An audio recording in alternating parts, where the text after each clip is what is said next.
Hello, everybody. Comco finds prison construction companies. BMW fined 157 million Swiss francs. The competition watchdog finds car leasing companies.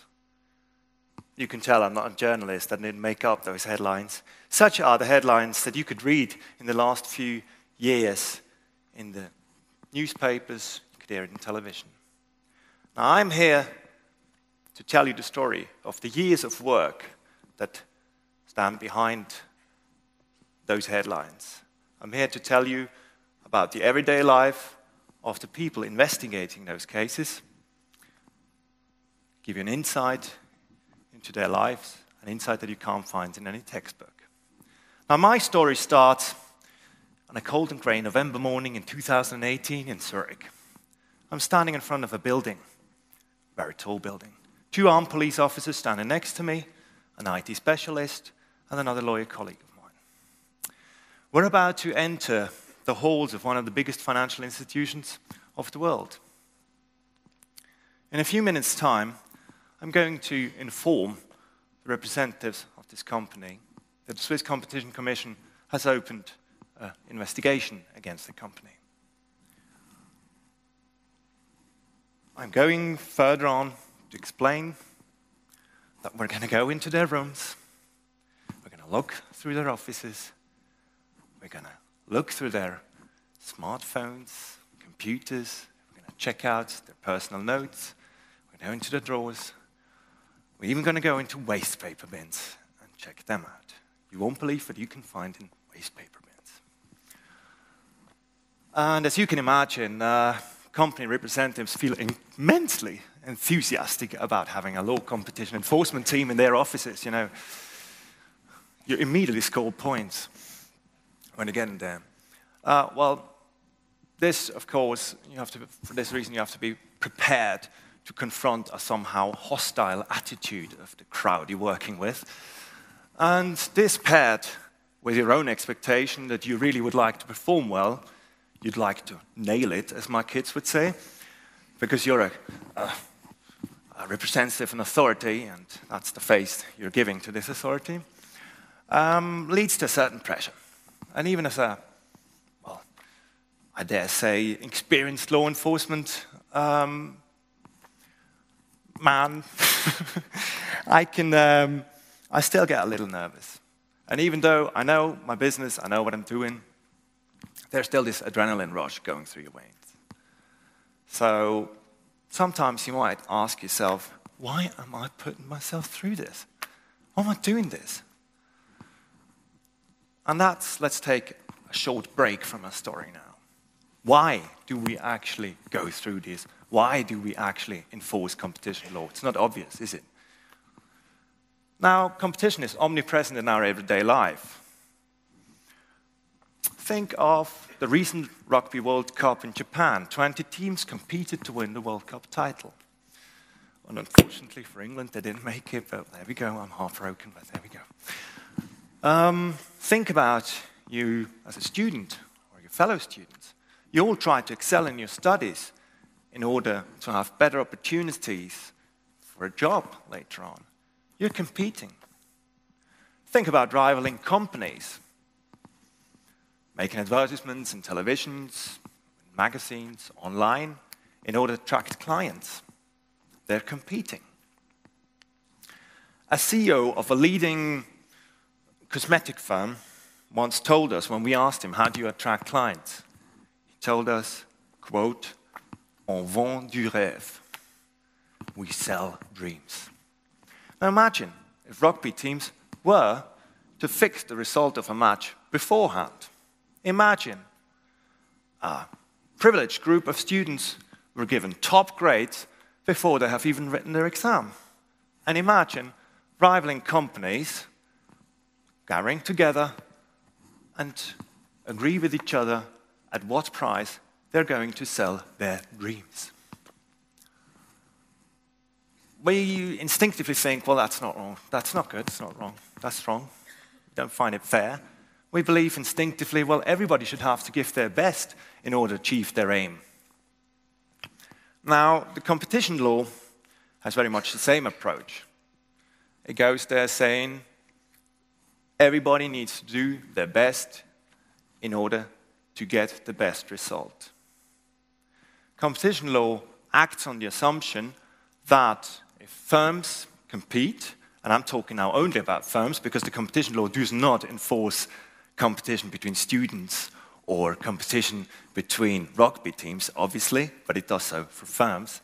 It tries to enforce that those companies have to really give their best to get the best prices, the best quality of goods, to get most innovation, get the highest productivity out of these companies.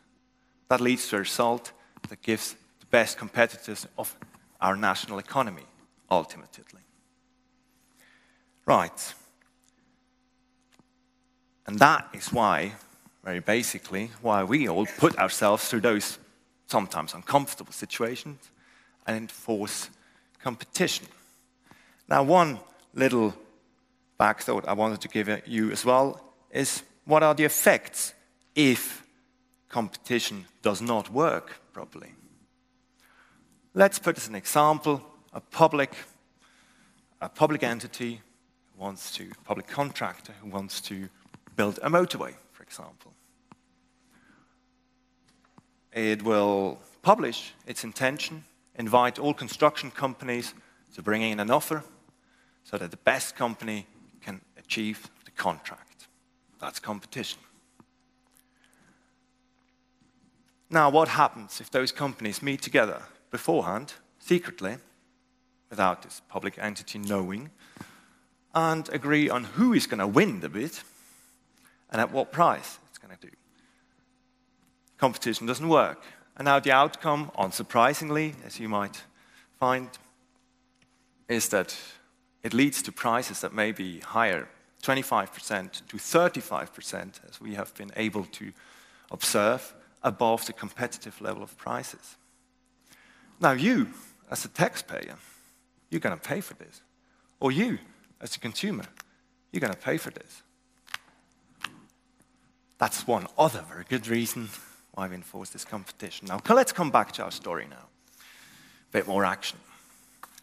We're now settled in this room that we've entered. We talked to the company representatives. We filled them in about the reason of our visit. And before they raise their eyebrows higher and higher, we go over to explain to them, or I explain to them, the possibility to bring in a leniency application. Now, what is a leniency application? The CEO asked me, and I'm going on, well, a leniency application gives your company the possibility to bring forward information about a possible cartel that you might have been involved in. If you bring us the facts, if you bring us the evidence that we can pin down this case, we can sanction the members of a cartel, you go free of the sanction. You enjoy full immunity. Since we declare or open investigations at the same time, simultaneously, for several companies, and we tell them all the same story about leniency applications, people get a bit stressed out because they need to rush. They need to get to be the first who wants to apply for leniency application. And I'll tell you why. Because number two cannot enjoy full immunity, but only 50% at max of a reduction of the sanction.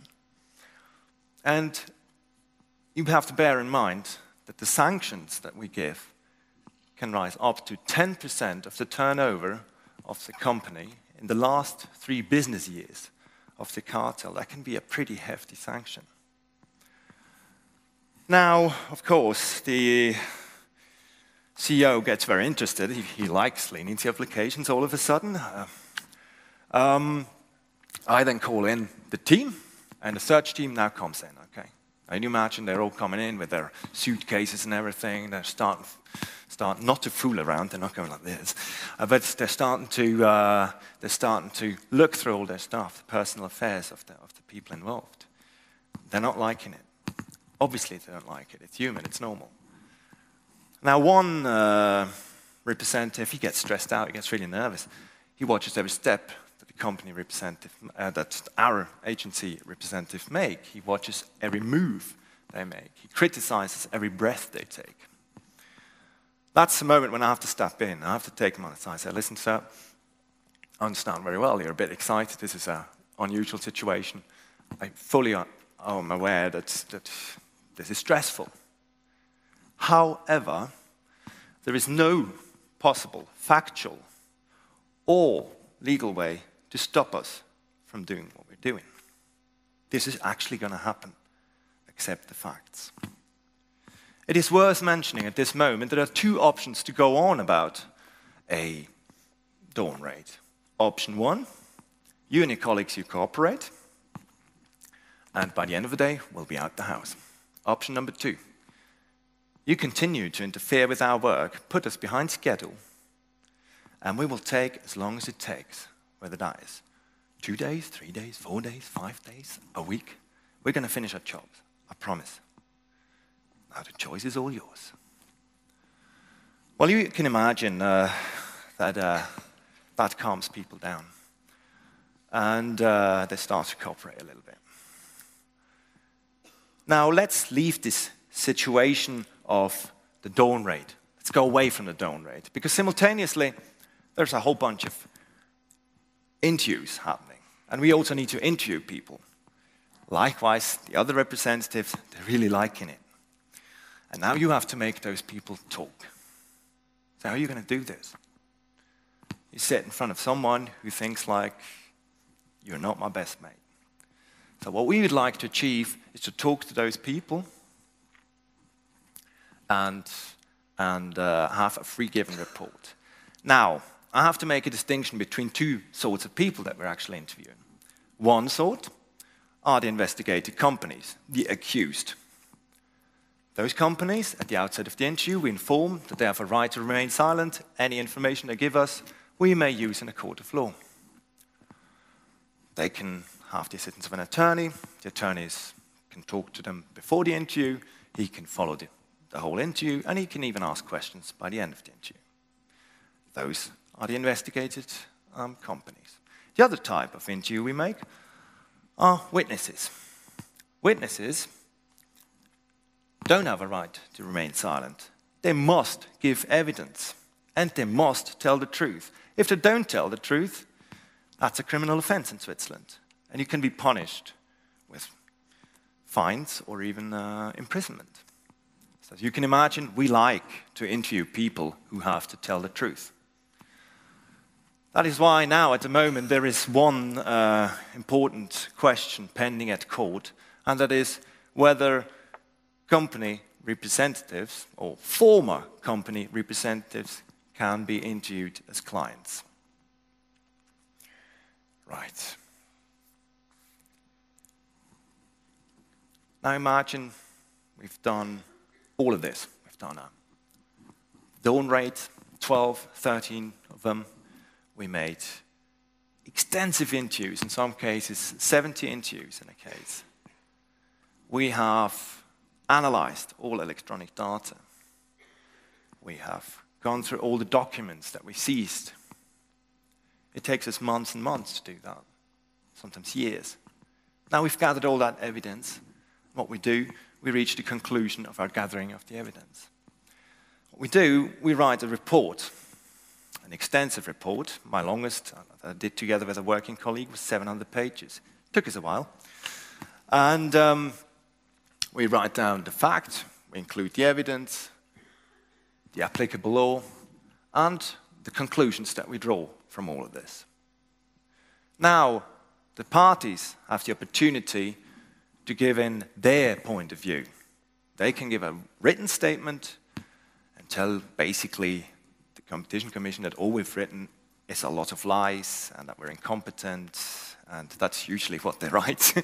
That we've no idea, we're lazy, we're ugly, and whatever, you know, you name it. And we sent in this report together with the response of the parties to the Competition Commission. Now, the Competition Commission is going to reach now its verdict. And this verdict can be appealed at the Federal Administrative Court, and you can ultimately appeal that at the Swiss Federal Supreme Court. As you can imagine, all of those procedures take a lot of stamina. Years of hard work, years of frustration, to get to this point where you actually finish the case. But I can assure you, we're fully committed, and we're fully willing and dedicated to finish that work. Because we know instinctively, or in accordance with our instincts, I should say, the law, the competition law, wants to enforce so that companies don't come together secretly and make agreements upon the prices, the quality, and the innovative character of our dreams. Thank you very much.